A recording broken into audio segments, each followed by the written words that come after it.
You're live, it says. All right, let's leave that on there. Here's the questions. What do we got? Don't even know if the audio is coming through. Oh, there's nobody to ask. Oh, actually, is there somebody on there? No, that's probably just me. Welcome to live chat. Remember to guard your privacy and abide by our community guidelines. Well, we'll soon see. Looks like the audio's working. You can see green lights on there. Maybe just, yep, green light is on that. That's showing. It's good. Ah, oh, kia ora, bro. Your one's the first one off the rank. Your question. 6:59. Sweet. Glad the audio is working. Thanks for that, Scotty. Scott and Charles. 1, 2, 3. 3 questions. That should be enough.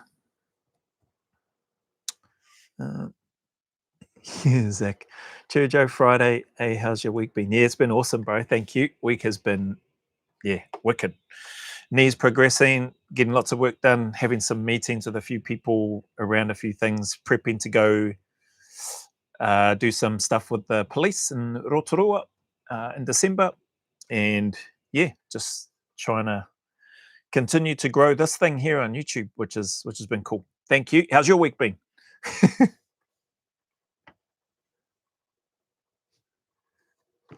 What are we? 6:59.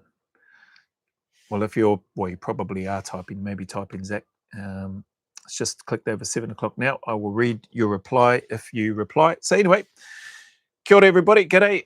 Welcome back here for the Frontline Fridays live. I've got 3 questions, so I'm going to jump straight into them. Last one went way over time. This one's from Scott and Charles 6813. Scott and Charles, good to see you online. James, kia ora, bro. So here, this was in response to the Q&A that I put up in response to, I forget the guy's name, but the questions that he had asked. And Scott and Charles got good questions. And he's put, Joe, what was your turnaround time from the disappointment of not marching out to heading to Aussie, to joining the Commandos, to heading to East Timor, to doing selection for SASR? So a bit in there. Timeline exactly. All I can go off is, so when I got sent back from the cycle, must have been December-ish, 1999, or maybe January.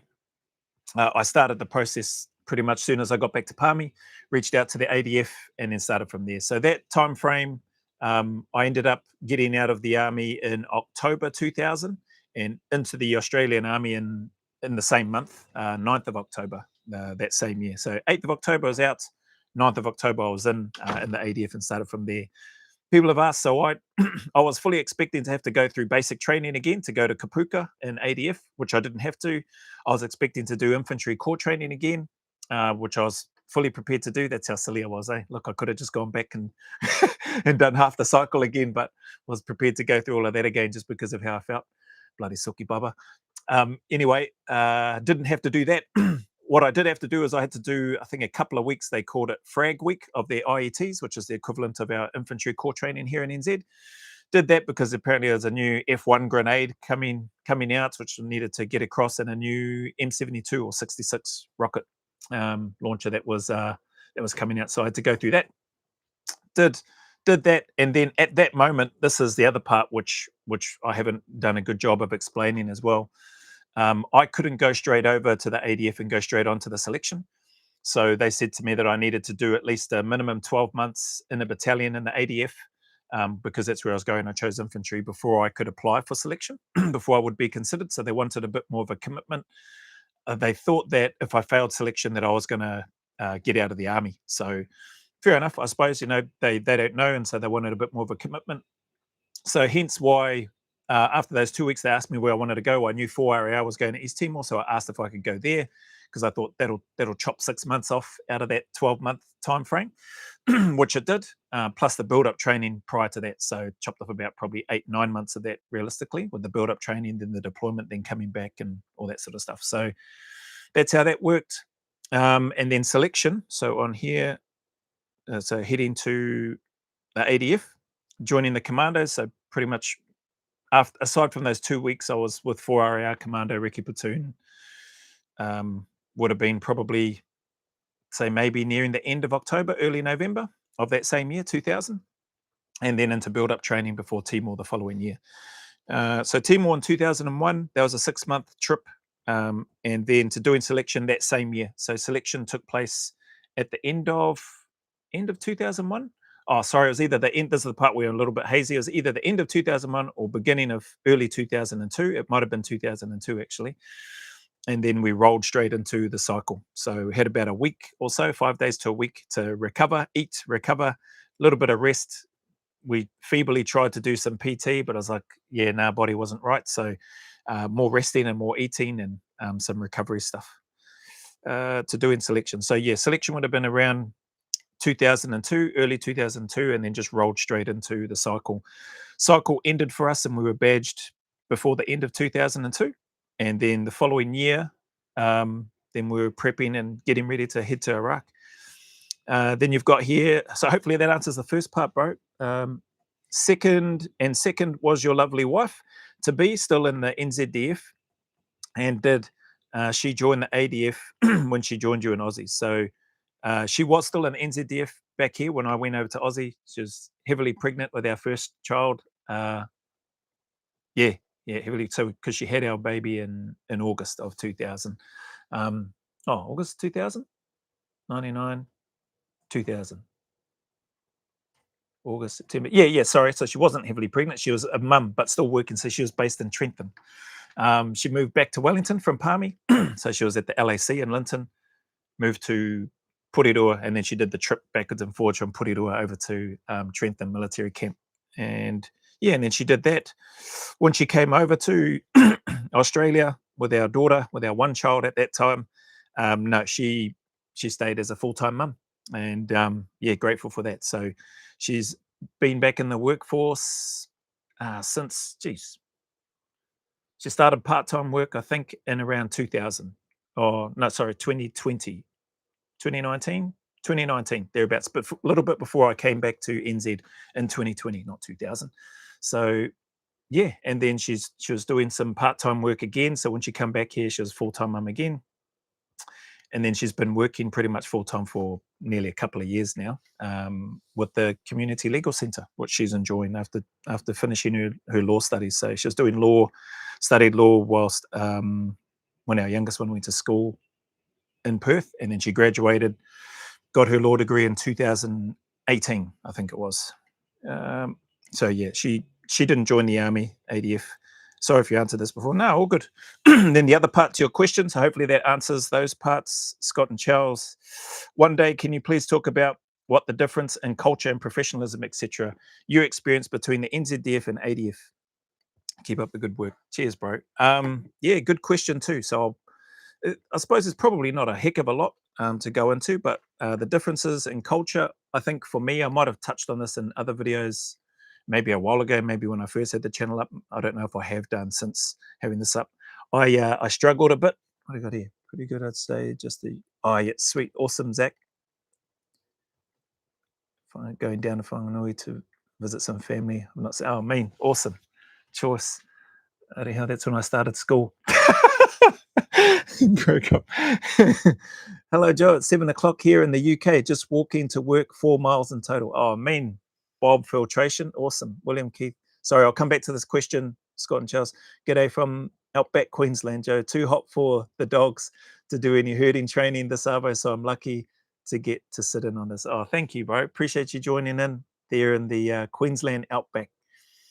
You'd be pretty happy about the Broncos, I reckon, with the grand final win. That was an awesome game. James Greg, that's awesome. Turnaround. Both DFs knew what they had on there. Okay, we had deployed to East Timor, so miss you coming back to 1 battalion. Nice, cheers, Joe. You're welcome, bro. Yeah, one day. So the difference, I struggled a bit in terms of just being not knowing anybody, being alone. So that was one part, and then some of the some of the mindset initially of the guys, some of the guys that I got to meet in the battalion itself. I didn't come across it in necessarily in 4RAR or was sorry in Recce platoon of 4RAR, but some of the other guys, yeah, there was a bit of a habit of I classified it as whinging and moaning, and some of the guys there in Recce platoon at the time, they said, well, they started, well, I'm going to whinge about you whinging about us whinging. So that sort of I don't know if that was a turning point, but that sort of helped start to put things in perspective. It was like, oh, look, I'm getting frustrated with some of the whinging that I'd hear, and it'd be whinging around. So for me, coming from NZ, like they would whinge and moan about their pay that they were on. They'd whinge and moan about the benefits that they were getting, all this tax deductible stuff, which is all eye opening for me. I hadn't come across it, and I just thought it was awesome. Um, the things that they could claim back in terms of tax deductible, the tax free aspect of when you deploy and the pay that you're getting, let alone just the salary by itself. All of those first world things, I had no issue. I thought it was awesome, but to hear people whinging and moaning about it, we should be getting this, we should be getting that. It used to get on my nerves. So that aspect, I think, blinded me for a little bit from paying attention to or observing, the quality of the guys that were there in terms of a soldiering perspective. So that little comment, well, I'm going to whinge about you whinging about us whinging, that's always stuck with me. It sort of shifted my mindset and stopped me from focusing on that sort of stuff. So getting past that, what did I see? The cultural aspects pretty similar to NZ, except probably um, I think what I found a little bit not shocking, but what I found a little bit confronting was uh, quite how much more direct the Aussie guys in the military were with regards to their um, what would you call it? Their piss taking of others. So I was like, oh man, that caught me off guard because I wasn't really, we would do that, but usually you did that to people that you've established a relationship with, like a bit of a friendship already, and then you start pulling the piss out of those people. Or here it was almost like the gloves are off, there's no filter, blink, and they're taking the piss out of somebody right off the bat, whether they knew me or knew somebody or not. And so that was a bit of a cultural difference that I found, at least in my time. I don't know what it's like now, but that was one thing that caught me off guard. And then again, like anything, it took me a little bit of time to go, oh, that's just how they are. And yeah, so I getting past those things, I really enjoyed it. The soldiering level I thought was great. The guys that I was with, in the platoon that I got to go to at 4RR were awesome, and I was so glad that there were some of them that were coming on selection. The beauty about it as well, which also helped, is that there were two ex Aussie SAS guys in the recce platoon that I was in, plus another guy who had passed selection, got through the majority of cycle, but from what I understand, he failed the validation shooting aspects of the CQB. So there's three other guys there that were just really good operators, and I was lucky enough to serve in the patrols with all three of them at different times. So I got to get a bit of an insight of how they operated, how they moved in the bush, and just how they were in and around an everyday sort of interaction. So they were awesome. I won't mention their names because I think at least one of them is still serving, and a couple of others I'm not sure where they are. So um, professionalism was great. When it was time to work, everybody was working. At least what I saw. So I've got a real narrow view of the ADF from what I saw because I was only in 4RAR for not very long, and I was only in a very separated part of 4RAR. So I wasn't with the rifle companies. I was with the recon platoon, which would be like a part of a support company and an infantry battalion back here. And the level of soldiering within a recon platoon, as you would expect, is typically it's higher than within a rifle company. That's usually where the newer guys go. By rights, from a time perspective, I would have probably been in that category of a newer guy. Should be in a rifle company. But yeah, I was fortunate, I suppose, given what I had done, and then come over and got given that option, which I was grateful for. So the level of soldiering that I was exposed to in 4RAR, not only were they more mature guys, but they were pretty good operators, very good operators, I should say. Uh, Experience NZDFA. Yeah, so mine's only a small snapshot. And then it was off to SASR after that, and then got exposed to other guys from different parts, guys from Townsville, guys from Queensland, guys from, I forget what the term is for their like National Guard or Australian Guard or something like that. More of a might be, I think I might have envisaged them as being more of like a camp soldiery type people, but there's one of the guys there, he's passed away now. Sadly, he took his own life, but he had come from that sort of space. Jerry Rohurst is his name. Rest in peace. Big Dutch fella. He's the guy that completed the selection, and his foot was broken. So he had broken his foot. I don't know what stage of the selection he broke his foot, but at the end of selection, part of that week recovery, when he got some scans and stuff, yeah, he showed us that we saw the X-ray and got big bloody fractures through his feet, through his toes and his foot. So yeah, a bit of a unit, that fella, but sad that yeah, sad that he decided to take his life. Um, where are we? So that, I think hopefully that answers that question, Scott and Charles. Where are we? Sounds like the guys I work with. Yeah, I'm assuming that's on some of the stuff that I was talking about from Bob, William Keith, Brisbane Lions. Oh yes, I saw, man, they smashed Geelong, I think. Was it? Brisbane Lions took out AFL, Broncos women's took out the NR. Oh heck, I didn't know that. When the Broncos took out the grand final, it was a trifecta. Man, it's awesome. Yeah, yeah. Do operators ever leave the unit to go back to the regular army? That's a good question. I don't personally know of any badged operators that decide I've had enough of this, I want to go back to the regular army. I did know of some badged operators in NZ that went back to the regular army to do a trade. So they left the regiment, or the group as it was still called back then. And I remember seeing them in and around Linton doing a chippy trade, carpentry trade.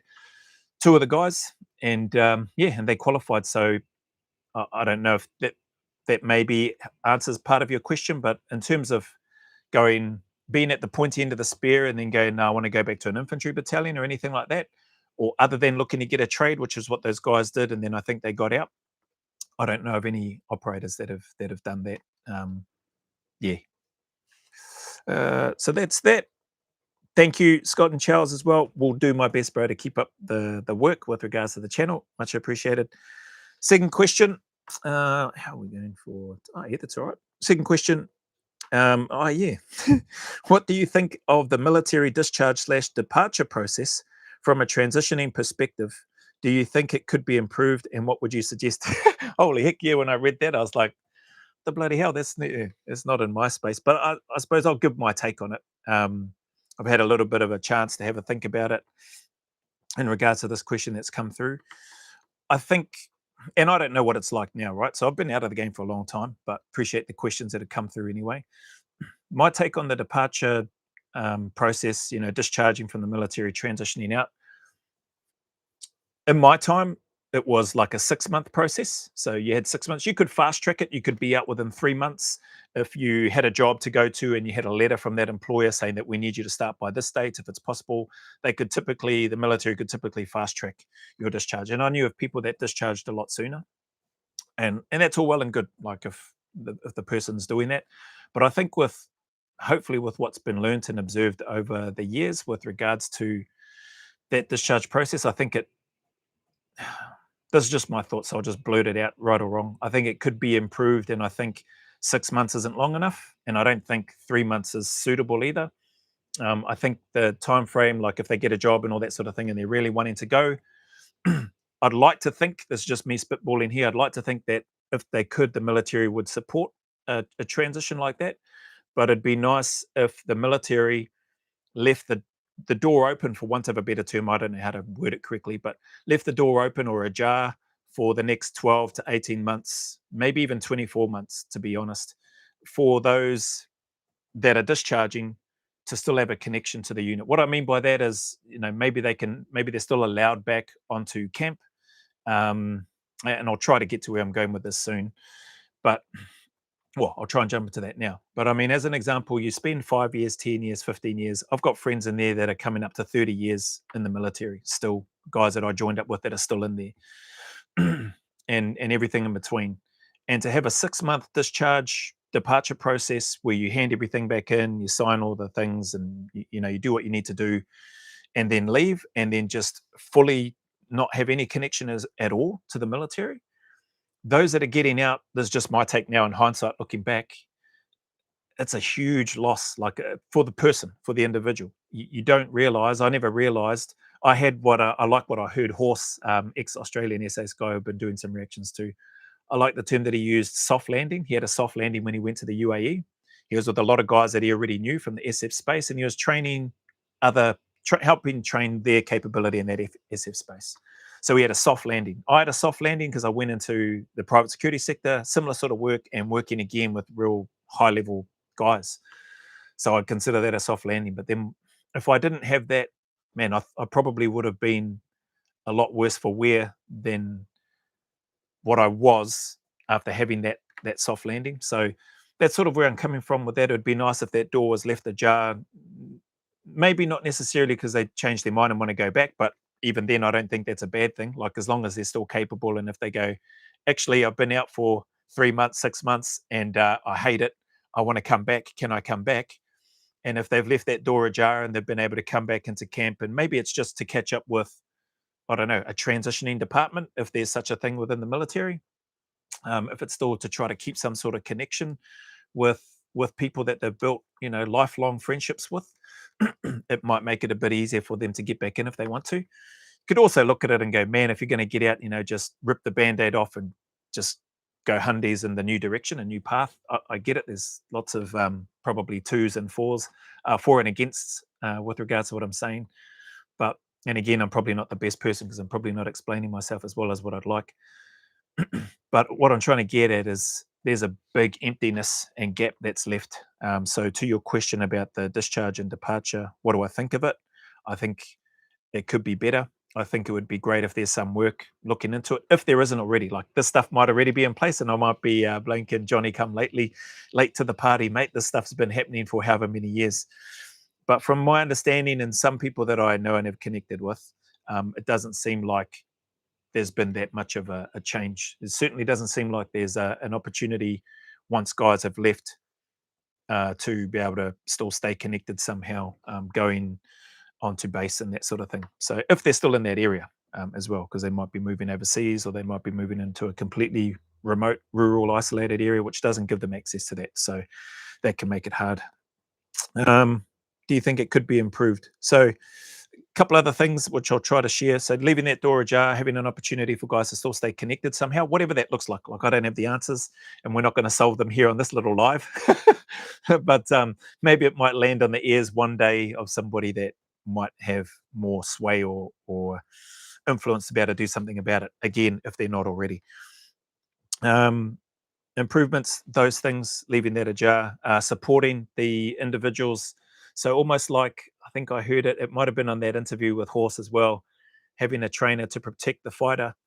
So myself as an example, when I got out, I didn't, I thought I was all good. I thought I'd be fine. How hard could it be? I've done these things.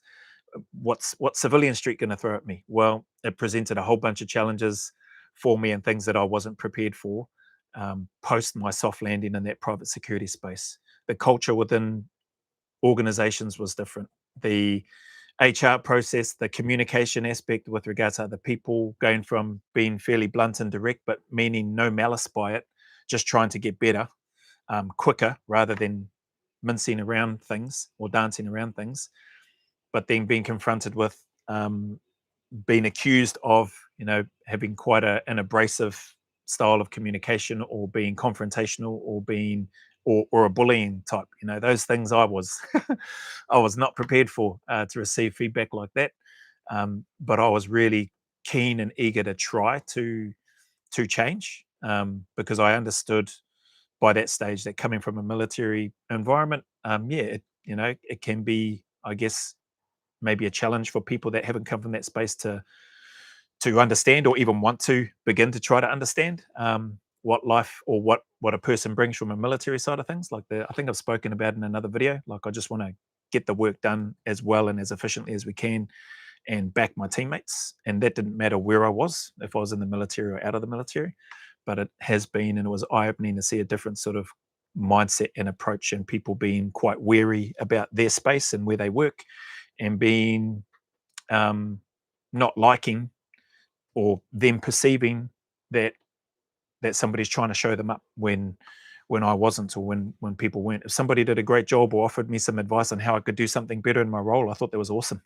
But whether I was in the military or out of the military, but my observation It's not the be all and end all. There's some people that didn't take that too well. They viewed it as I suppose competition when it wasn't. Well, it wasn't competition to me anyway. So yeah, that's just there's a whole bunch of things that I could probably rattle on for the rest of the night, but there was just a lot of things that I wasn't prepared for, that I didn't even think about. You don't know what you don't know, when it came to leaving the military and being in the civilian space and transitioning out. So yeah, I think there's a few things there. And what did I say? Having a trainer to protect the fighter, maybe that in that transition piece somewhere, there's hence why I think I mentioned, oh, maybe some, I don't know whether it's counseling, I don't know if that's the right term, but just somebody to come and check in with, have a conversation with, that's still in the military, from that tribe that you've left, that you're going out and trying to navigate this space essentially on your own, at least initially anyway, but having almost like a safe place to come back to and catch up and connect and de-stress and deload some of that stuff, that you might be feeling when you've been out in that space. Hopefully that makes sense what I'm trying to get at. It does in my head anyway, so if it doesn't when it's coming out here, then apologies for that. I don't have the answers to go deep enough in regards to how to make it better though. But that's just my 2 cents in and around the question. What do I think of the military discharge departure process from a transitioning perspective? Do you think it could be improved, and what would you suggest? I reckon you get a group of veterans together, recently departed or transitioned out of the military, and those that have been out for a while, and put them in a room together and just get some thoughts and feedback. I think that potentially could be a good way, maybe, of going about trying to identify an opportunity, if there's one, if one exists, to try to improve that. But if you're giving 5, 10, up to 30 years plus worth of service, and then you're shrinking that into 6 months, and then you discharge and you're gone, and you all of a sudden now have no connection at all, I think that's pretty hard. Yeah, and I think maybe to a degree that could be almost maybe viewed as being a bit unfair on the loyal service that those individuals have given for the 20 plus years and all that sort of thing. So anyway, that's my 2 cents on that. What's this? Oops, hang on, sorry. Scott and Charles. Oh yeah, William Keith. Doug Grant was a chippy at Linton, then joined NZ. Yeah, Dougie.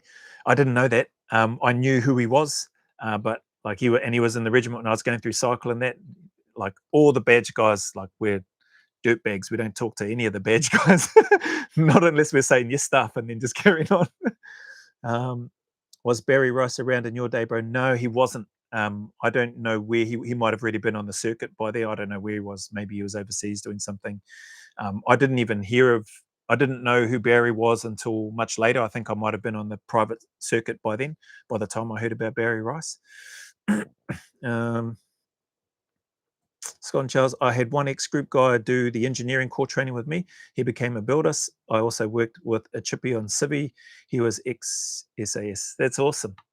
Well, you might even know these guys, the two guys that I know of anyway that went on.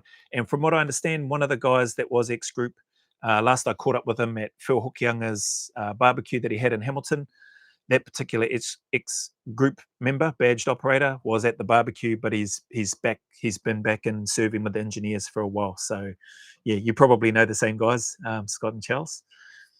And Keith Horse, that was the nickname for Former NZSA Sergeant Major John McLeod. Yeah, I've seen him on some videos. I didn't know him either, but yeah, he comes across as a hearty individual. That fella. Different horse. Yeah, different horse. Yeah. So the horse I'm referring to is the Aussie guy, bald head. He's been on an interview recently. He's been out and about traveling around with regards to the Australian doco, some of the badge members from the Australian SAS regiment giving their side of the story after the war crime allegations and stuff seems to have blanket brushed the entire regiment, which shouldn't have happened, but it is what it is, and that is what's happened. That's the narrative going around. So these guys felt like they had no option but to go out and try to put their side across of what they saw, and give their take. And Horse, I still do, I think somebody said in Perth, might have been Christian Maver, might have said his name's Andrew. I didn't even know his name was Andrew. I've always just known him as Horse. He's actually one of the first guys I met in Sydney in Holsworthy Barracks, and I talk about that, I think, in one or part of my reactions of the video with that horse, the Aussie horse, we'll call him, on that video. Mr. Nobody True Brother, thank you for. Thank you, bro. Yeah, all good. Yeah, appreciate you. Thanks for that one. In case Scott and Charles wonder if the nickname was for the same reason. John McLeod got the name when at battalion and had a broken arm, but still worked like a horse. Oh, wow. That's cool. I didn't know that story. Horse talks about it in the interview where he got it from, which I didn't know either. I assumed it was for something else. The other connotation, I think, is the word that they used. But he got it. He grew up in and around and with horses, and yeah, and that was sort of the gist of what I got. How his nickname came about. Uh, Scott and Charles, not no, not the same reason. What's Joe's reaction? Yeah, it sounds good. Zach, did you have a nickname from your time? No, not really. Apart from the Oreo Joe nickname, that came about in 2003 while we were out in Iraq and resupply, and those that were back in the forward operating base loading up, like they put, to try to lift the morale, they threw some sweets, some soft drinks and stuff in that. And there may have been some other contraband in there too for those that partook in that stuff when able. But I've always been a sweet tooth, and so when I saw those Oreo biscuits in there, I munched them. So when they came, yeah, I was hammering those things, and so one of the bloody buggers there said, "Hey, where's the biscuits?" And they were all gone. And said, "Oh, I think one of the other guys pointed up and said, because I was in the turret, so I had easy access to those treats." So I'd be eating those things while we're traveling along. And then I think one of the boys said, "Oh, bloody ask Oreo Joe up there if he's got any." And so, so that it wasn't one of those names, I suppose. And that's why I've got had no issue sharing it on this channel. It wasn't one of those names, I suppose. I didn't have like a cool nickname that stuck, for any decent period of time. But anyway, that's probably the closest one. I think he said yeah, there you go. Oh, yes, I remember that. Did you call him Horse because he had a long face? Yeah, no, I just called him Horse because that's how he introduced himself to me when I first met him. Crack up. There we, Steve Lance Diver. Here we go. All right. That's that one. Third question, and this will probably be it, unless there's other ones that come up. Oh, 7:30. Look at that. What's my take on SF soldiers taking? Oh, yes, I remember this. I've had a conversation with this person, like in person, and then I've received messages from other people, so different people. But this one here. What's my take on SF soldiers taking performance enhancing drugs, i.e., steroids, and alike? Do you think it's a good thing? And then it's got here, do you think it would help, excuse me, the operators perform at a higher standard? And would it help operators maintain and or consistently exceed the required standards? So there's a few questions within that question. I have been asked as well by the individual, have I ever taken them? If I have, I'm bloody a poor advert for performance enhancing or steroids. But no, I haven't. I've not taken any. I've not seen any need to. And part of the selection, I think Mark Donaldson talks about it as well in regards to not performance enhancing, but music. I think somebody asked him, "Did you train with music?" And he's like, "No." And they said, "Why?" And he goes, "Well, I'm not going to have any tunes while I'm out there slogging it away on selection." So, he was putting himself in that frame of mind already. So I could relate to that. And same sort of thing if I take the performance enhancing and the steroids element, you're not going to get any steroids on selection, and you're not going to have any protein shakes or other bits and pieces to try to fuel your body to help. So that first part, my take on performance enhancing drugs, steroids, I don't think you should take them. That's just my take, right or wrong. And that's part of my bias as well because I've never taken them, so I can't speak to the benefits or the pros and cons of them. And to be honest, personally, it's something I don't really care what the pros are of it. I just think it can't be good for me in the long term. So I wouldn't advocate for anybody, let alone SF operators taking steroids. So that's my take on there. Do you think it's a good thing? No, I don't. um, do you think it would help the operators perform at a higher standard? That part again, I don't know. Like I don't know the pros and cons. Maybe it would, if performance enhancing and steroids helps people perform better and at the elite level of the Olympics and professional sports.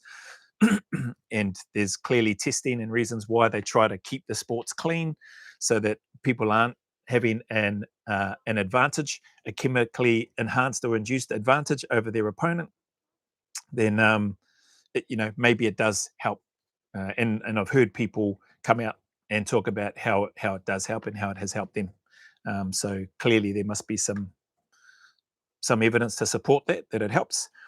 And would it help operators maintain and or consistently exceed the required standards? Probably. If it's going to help athletes, then yeah, probably would. But again, coming back to, do I think that's right? Is that something that should happen? No. You hear the term roid rage. So I don't, guys, my experience anyway in that SF space, people that I've been fortunate to work with anyway, pretty level-headed at the worst of times, at the best and at the worst of times. So I'd hate to see somebody have a roid rage if they're operating in that space. Just off the top of my head, as that term comes to mind. And I also had in this verbal conversation, it's not in here, but the person did say to me, don't you think it would give you an advantage though, and enable you to go longer, go harder, and be clearer of thought, and be sharper, etc., etc. Maybe there's some, maybe that's how it works. I don't know. Like, I've not taken it, and I don't think anybody operating in that space should. But again, each to their own. If they do, they do. Hopefully it works out. That's all I could say. But the people, for myself, no, for me, and people that I was lucky enough to work and serve with, I didn't see any of them taking any of that sort of stuff. Not that I think they would be overt with it anyway and say, "Look at me, I'm taking steroids," or anything. But I never heard of it. I never saw it, and but that doesn't mean that it wasn't happening. Maybe there was some people there doing that, but I never witnessed it or even heard it spoken about. So I would have assumed if there was a number of people doing it, I would imagine that I likely would have heard about it in some way, shape, or form, either directly or indirectly through people's conversations. But yeah, like I said, I never saw it and I never witnessed it or heard about it. So yeah, that's my take. I don't think it's good. Don't take that rubbish. What do we got? Have you seen it, Joe? Oh, what's this? Retracted message. Scott and Charles, have you seen it, Joe? Sorry, bro, I don't know what you mean. Charlie 29, Oreos are performance enhancing. yeah, sugar. Sugar hung like a horse. Yeah, there you go, Scott and Charles. Yep, that's what I was thinking. Must have been Charlie 29. Oh, is that what you mean? Have you seen it? Bit slow, man. Yeah, I'm just reading down the messages. I'm assuming that's what you mean. No, I haven't. I don't think I'd want to. Charlie 29 might have seen it if we were on the same, had we been on the same selection and cycle during the resistance to interrogation, or even in the day one of selection, when you're getting stripped down in the early stages to everything off, and they start going through and checking all your kit in the kit inspection. So there, it probably would have stuck out. DJ Shipley is quite open about what he takes currently. Oh yeah, okay. I don't know what he takes. Steve Lance sat in an OP with someone coming down off whatever. Steve Lance is not my idea of a nice guy. Okay, oh, yeah, I'm assuming you're talking about the drugs. Keep performance enhancing Oreos. Love it. Yeah, hard case. Hey, but that's the 3 questions that I had for this evening. I don't know if anybody's got any questions for me about anything, or opinions on your own on the things that I just spoke about, because there might be some ex-military and stuff on here. But feel free, man, if there's, around the discharge transition process, if you've had experience with that, or if you've seen or know people with that, feel free. Don't have to by any means. You take on the performance enhancing Oreos and sour worm lollies and chocolate. That sounds good. And then, the first one was more for me just to answer. What's this performance? Rusty Films. Do you know if you can wear contacts or glasses in the SAS? Good question. I don't know if you can wear contact lenses or glasses. I didn't know of anybody wearing contact lenses or glasses, other than, I think, when I was in, I'm pretty sure I saw some of the sergeants. Not to say that they're old, but they got a few more runs on the board and experience and a whole bunch of things going for them. But I did see some sergeants just donning the glasses when they do some reading, but shooting, everything else, they didn't have any glasses on. Now, whether they were wearing contacts for those, I don't know. So I don't think it would be recommended Yeah, and I never saw anybody wearing glasses or contacts, but there might be today. Who knows? Or maybe just the technology and laser surgery, eye laser surgery, might improve it to the point where they don't have to. Sorry, I don't have much of an answer on that one. Are there any stonemasons in this? Yes, there probably is. There probably are some with a history of stonemasonry. Um, you're welcome, Rusty Films. But I didn't know any. I knew farmers, I knew hunters, I knew pilots. So a former Black Hawk pilot, and there was I think there was a fighter pilot. I think he was a fighter pilot. I'm not sure. Maybe he was just a Black Hawk, or not just, but maybe he was a Black Hawk pilot as well. Navy guys, whole bunch of things. SIGs, people that aren't in the combat role in there, so plenty of those as well. More often than not, the people that I saw usually came from a combat role background, typically infantry, but you have got all sorts there, and it's pretty cool. There's a reaction coming up that I'm doing to the Golden Road, the 1984 Australian SASR selection. I hadn't seen that. Some people sent that through to me, and I don't think, well, from what I could see, it looked like, and it sounded like there wasn't one person from infantry on that selection. So it's been pretty cool watching that and reacting to that. But the Golden Road, 1984 SASR selection, well before the Search for Warriors selection. So pretty cool. And on there, I think they mentioned they got a guy, can't remember if they said he was late 40s or early 50s, that he either did selection late 40s or at 50. And he was in there, not part of that selection cohort. He's already a badge member, but you get to see a glimpse of him. I thought I might have known. I paused it, didn't recognize him at all. So he must have, been and gone well before I got there, or maybe he just shows up at the house or on Anzac days and that sort of thing. But that sort of put things in perspective. Late 40s, I think they said 48 when he did selection and passed. So that's pretty cool when I heard that. Spooky if we saw Jonas mates doing one arm barbell snatches. Zach, when I went through the process of joining a few years ago, they were pretty strict on eyesight requirements, especially for EOD, which put down for one of my options. Yep, that makes sense, bro. And I suppose a personal share here with regards not to me, but one of our children, our oldest, our daughter, she got knocked back from joining the army because of her eyesight. No history of eyesight or bad eyesight or anything in our family on both sides, but for her, she gets quite bad eczema, and when it would come around her eyes, a lot of scratching and rubbing, and I think the cornea or whatever it is, something on the lens, whatever the term is, was pretty damaged for her. So yeah, she failed the eye testing. She was pretty gutted about that because she had put in a lot of work, and she asked me to come and help her with some training to prepare for it, and she was doing really well in terms of getting in there, but she got knocked back, went through the whole appeal process, but failed. But she's doing well now, apart from a hiccup not that long ago. But she seems to be, back on the horse and cracking on again. Anyway, they don't accept laser eye surgery for some roles as well. Okay, so I'd imagine the same for the SAS. Yep. Okay, that makes sense then. Yeah, you sound like you clearly have a lot more knowledge than I do, especially if you've been through that process as well, and if that's what they've told you. Yeah, no, that's cool. Where are we? That's it. That's all I have, man. I have been watching somebody asked, what am I reacting to lately? There's a few things. So reacting to that Golden Road SSR 1984, reacting to Brad Geary on not the Sean Ryan show, he's on the Resilience show, the former commander of the Navy SEAL program. So Brad Geary, he's good friends with DJ Shipley, I think. What else is there? Some Mac VSOG stuff with John Striker Meyer.